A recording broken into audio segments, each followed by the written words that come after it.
Okey, Assalamualaikum warahmatullahi wabarakatuh. Terima kasih kepada anda semua fans-fans Harimau Malaya. Hari ini kita nak bawakan anda special dikasih Parab Extra. Kita bersama dengan striker legendary yang paling power, 1 juta dulu nilai dia. Okey, saya bawakan khas kepada anda di Azman Adnan.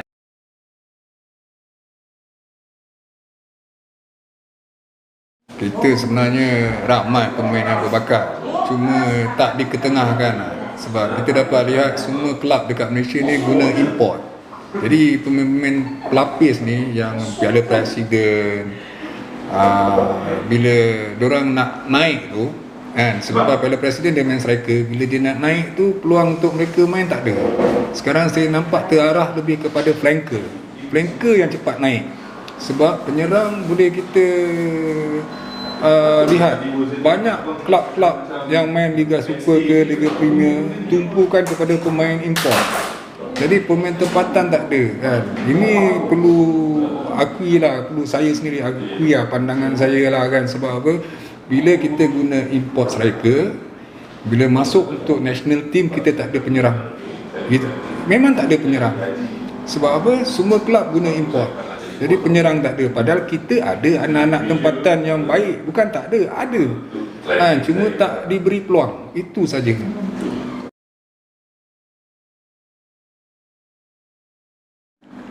Dulu ada lah, pemain import pun ada. Bukan tak ada. Saya pun dah bermain dengan Tony Cottee, dengan Christopher Kimomnya Arsenal. Tapi persaingan tu sebagai pemain kena usaha. Sebab kejayaan bukan datang bergolek, kita kena usaha untuk menjadi seorang pemain yang konsisten, yang betul-betul cemerlang, bukan mudah, kena sentiasa usaha. Kita tahu sedangkan Ronaldo pun dah top pun dia masih training. Ini kan kita setakat level apa ni, kita kena gandakan usaha. Dan pemain tempatan harus diberi peluang. Kalau tidak, kita susah nak cari pengganti macam Dola Saleh. Kita takkan jumpa lagi lah penyerang.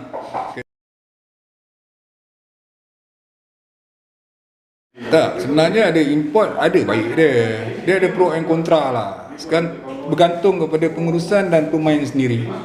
Adakah pemain tu selesa tahap tu aja atau dia nak pergi lagi jauh? Itu bergantung kepada pemain juga. Kalau pemain tu rasa dia nak lagi cemerlang pada pemain lain, dia mungkin dia akan usaha lagi lebih. Sebab ada import, mungkin baik dia, kena import tu bagus, dia boleh belajar daripada situ. Mungkin tak baik dia kalau import tu sama level dengan pemain tempatan. Dia ada pro and kontra dia. Jadi pemain tempatan harus berdaya saing lah, untuk menjadi 11 lah setiap kali perlawanan lah. Dan seterusnya menjadi orang cakap ikon di masa akan datang.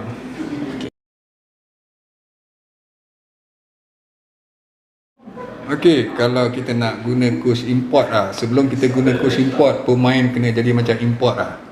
Maksud saya kena lebih profesional lah, lebih berdaya saing, desire, maksud saya kesungguhan dia semua lah. Pemain kena ubah dulu, baru coach. Kalau kita ambil coach import, pemain tahap lama je, sama je. Pemain apa pun pemain yang nak main diorang yang kena ubah sikap diorang.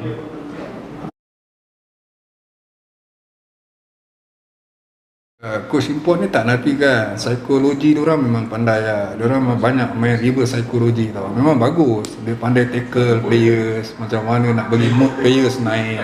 Tapi dalam masa zaman dulu, players boleh katakan semua tempat overall sama quality. Itu membezakan dulu dengan sekarang. Dulu keluar masuk pun players tetap sama, level tu sama lah, tak adalah nampak gap. Itu yang kelebihannya dulu lah. Tapi kita dah tak nak cerita besar dulu, kita kena cerita di masa akan datang. Macam mana kita nak develop kita punya national team menjadi sebuah team yang digeruni.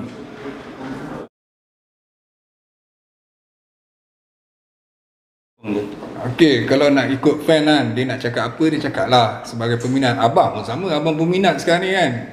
Peminat, abang nak cakap apa, abang cakap lah. Tapi kita ambil lah benda yang baik. Kita cakap benda yang positif lah. Kalau mengarut ni buang masa lah. Nampak sangat kita tak educated. Kalau kita nak komen seseorang tu pun, kita kena bagi yang positif lah. Kan, kalau kita komen yang bukan-bukan, orang akan tengok kita balik kan. Macam kita baca komen, nampak sangat dia ni tak matang. Maknanya kita biar jadi seorang yang matang lah. Kita pun dah ke arah global kan. Dan orang cakap era kan, era yang moden. Jadi kita kena cara kita tu. Tu saya cakap tadi, sikap. Apa pun kita kena sikap. Sikap kita kena ubah. Kita tak boleh buat sikap yang masa dulu lagi. Kita kena sikap yang orang cakap lagi matang, lagi positif. Itu yang saya katakan tadi kan. Betul lah, saya peminat. Saya boleh cakap apa yang saya nak cakap. Tapi kalau saya cakap bukan-bukan, orang akan tengok saya, ni apa ni kan. Mana maksud saya, kita nak cakap biar pada fakta dan berpositif untuk sesuatu benda yang berguna di masa depan.